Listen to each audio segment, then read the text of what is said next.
really have the ability in your game to understand how to stop, but then continue your motion right out of your drag position. Now, right now, I'm using the mat because the mat does a great job of holding me accountable to exact space. Whenever I talk about using the mat, it never means that you can only do it with it, but there's obvious advantages of this. So since I have one, I'm always going to use it. But what I have the ability to do with it is understand, can I, number one, get to the exact space of the floor that I need to? So if I can control my space, I'm actually able to control the length of my steps required in order to control that space. That's a really, really important part of being able to move in a game that's constantly closing space and opening space. My body has to be able to adapt. So right now, I'm going to do my freeze drag, and I'm going to aim my inside foot at the blue, so I should know exactly when my dribble will take me there, and my outside foot will go to about the red.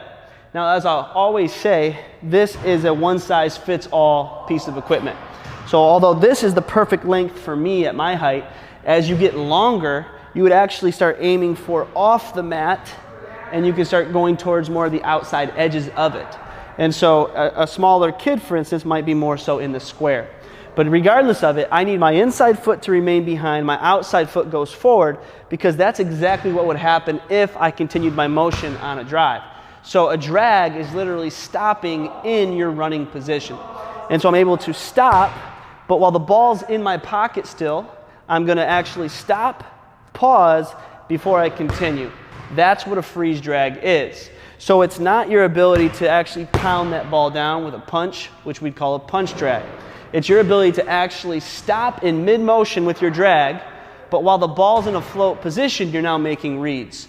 And so I'm able to drag and continue, which is why we call this a freeze drag.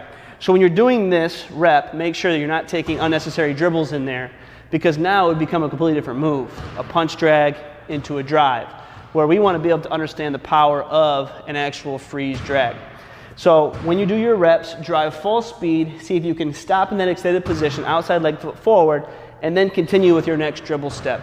So once again, I have my drive, I freeze, and then I continue with that dribble all the way to the basket or for any other play that you want to make. Once again, all of these should be reversed. So if I was going to the left side, now I need to understand that my drag will be my outside foot, which would be my left. So I drag on the left, I let the ball stay in my pocket, I freeze, and then I continue with a dribble step. And that's going to be really the big key of whether or not you're doing this correctly.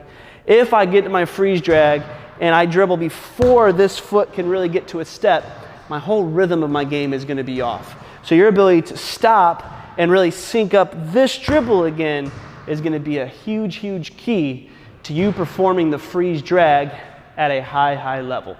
Once again, you've got 20 minutes to work on your freeze drag, mix up different parts of the floor, and if you happen to have a footwork mat, make sure you add it in to hold yourself accountable.